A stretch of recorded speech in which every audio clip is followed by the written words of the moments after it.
7 News Chief Meteorologist Mike Nelson is in the 24/7 Weather Center. Welcome, Mike, and your first afternoon is certainly turning out to be a bit busy. Well, you might as well start running, I guess. Ann and Bertha, it's been a bit of a busy afternoon, but nothing that's too severe this afternoon. And today we are celebrating Denver7 Chief Meteorologist Mike Nelson after nearly 40 years in news, 20 of them at Denver7.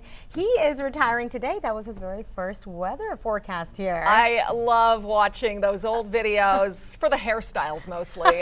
Mike has been such an important member of our team, of course. His work extends far beyond these walls, and he leaves behind a legacy that took him across the country. Our Lisa Hidalgo is joining us live right now. You're outside the building, and Lisa, there's something there that's going to be honoring his career, really kind of highlighting the impact he's had on the community.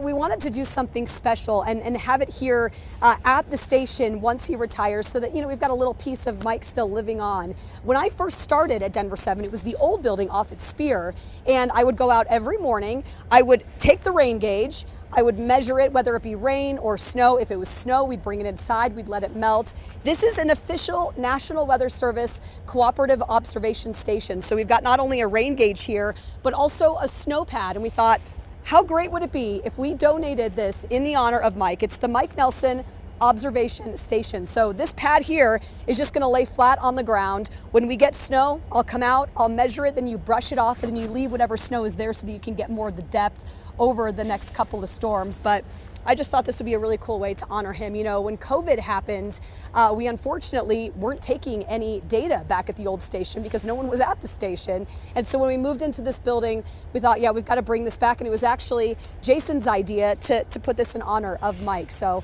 really cool. And this is going to live out here, and I'll be out here bright and early every morning at 7 a.m. To take the measurements. Speaking of today, and it being Mike's last day, 12/12/24. Add it all up, it's 48 years, which is how long he's been in the business. Here's what we're expecting on his last day here at the station. Temperatures this morning, it's a little chilly out here. We're down into the 20s and 30s, but we'll get into the low 50s here this afternoon with mostly sunny skies. We'll talk more about this coming up here in just a bit, you guys, and I'll have a look at your forecast for tomorrow, Jason, and what we're expecting snow-wise up and through the mountains coming up. But Jace, yeah, you had a great idea. I thanks. loved when you brought this up, so thank you, it was great. Of course.